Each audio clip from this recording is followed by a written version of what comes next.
लीजिए सुनिए देवकीनंदन खत्री के लिखे उपन्यास चंद्रकांता संतति के 19वें भाग के 14वें बयान को मेरी यानी समीर गोस्वामी की आवाज में। सबसे ज्यादा फिक्र भूतनाथ को इस बात के जानने की थी कि वे दोनों नकाबपोश कौन हैं और दारोगा जयपाल तथा बेगम का उन सूरतों से क्या संबंध है जो समय समय पर नकाबपोशों ने दिखाई थी, या हमारे तथा राजा गोपाल सिंह और लक्ष्मी देवी इत्यादि के संबंध में हम लोगों से भी ज्यादा जानकारी इन नकाबपोशों को क्यों कर हुई, तथा ये दोनों वास्तव में दो ही हैं या कई। इन्हीं बातों के सोच विचार में भूतनाथ का दिमाग चक्कर खा रहा था।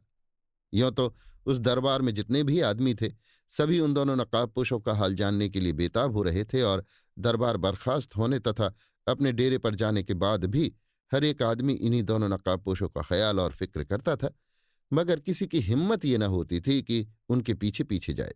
हाँ, अय्यार और जासूस लोग, जिनकी प्रकृति ही ऐसी होती है कि खामोखा भी लोगों के भेद जानने की कोशिश किया करते हैं, उन दोनों नकाबपोशों का हाल जानने के फेर में पड़े हुए थे।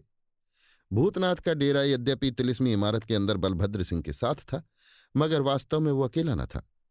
भूतनाथ के पिछले किस्से से पाठकों को मालूम हो चुका होगा कि उसके साथी नौकर, सिपाही या जासूस लोग कम न थे जिनसे वो समय समय पर काम लिया करता था और जो उसके हालचाल की खबर बराबर रखा करते थे। अब ये कह देना आवश्यक है कि यहां भी भूतनाथ के बहुत से आदमी धीरे धीरे आ गए हैं जो सूरत बदलकर चारों तरफ घूमते और उसकी जरूरतों को पूरा करते हैं, और उनमें से दो आदमी खास तिलिस्मी इमारत के अंदर उसके साथ ही रहते हैं, जिन्हें भूतनाथ ने अपने खिदमतगार कहकर अपने पास रख लिया है, और इस बात को बलभद्र सिंह भी जानते हैं। दरबार बर्खास्त होने के बाद भूतनाथ और बलभद्र सिंह अपने डेरे पर गए और कुछ जलपान इत्यादि से छुट्टी पाकर यों बातचीत करने लगे। बलभद्र सिंह: ये दोनों नकाबपोश तो बड़े ही विचित्र मालूम पड़ते हैं। भूतनाथ: क्या कहें, अक्ल कुछ काम ही नहीं करती। मजा तो ये है कि वे हम ही लोगों की बातों को हम लोगों से भी ज्यादा जानते और समझते हैं। बलभद्र सिंह: बेशक ऐसा ही है।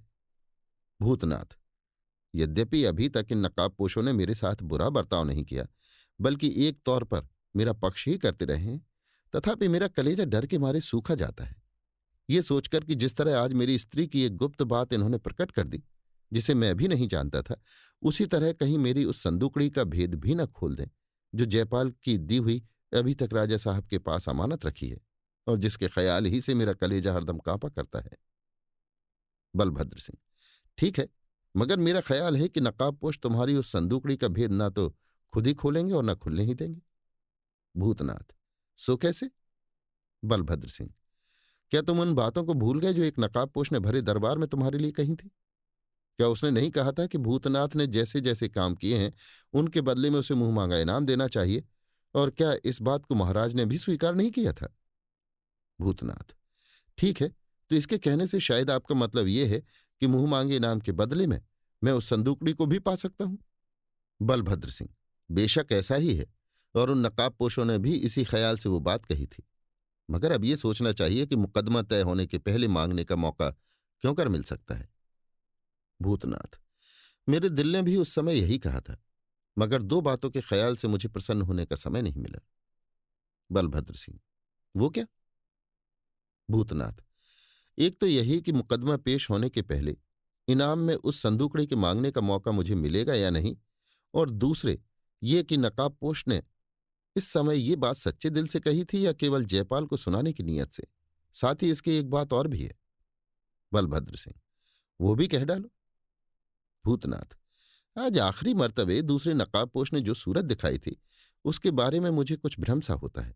शायद मैंने उसे कभी देखा है, मगर कहाँ और कब सो नहीं कह सकता। बलभद्र सिंह: हाँ, उस सूरत के बारे में तो अभी तक मैं भी गौर कर रहा हूं, मगर अक्ल तब तक कुछ ठीक काम नहीं कर सकती जब तक उन नकाबपोशों का कुछ हाल मालूम न हो जाए। भूतनाथ: मेरी तो यही इच्छा होती है कि उनका असल हाल जानने के लिए उद्योग करूं, बल्कि कल मैं अपने आदमियों को इस काम के लिए मुस्तैद भी कर चुका हूं। बलभद्र सिंह: अगर कुछ पता लगा सको तो बहुत ही अच्छी बात है।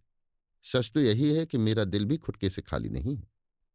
भूतनाथ: इस समय संध्या तक और इसके बाद रात भर मुझे छुट्टी है। यदि आप आज्ञा दें तो मैं इस फिक्र में जाऊं। बलभद्र सिंह: कोई चिंता नहीं, तुम जाओ। अगर महाराज का कोई आदमी खोजने आवेगा तो मैं जवाब दे लूंगा। भूतनाथ: बहुत अच्छा। इतना कहकर भूतनाथ उठा और अपने दोनों आदमियों में से एक को साथ लेकर मकान के बाहर हो गया। अभी आप सुन रहे थे देवकीनंदन खत्री के लिखे उपन्यास चंद्रकांता संतति के 19वें भाग के 14वें बयान को मेरी यानी समीर गोस्वामी की आवाज में।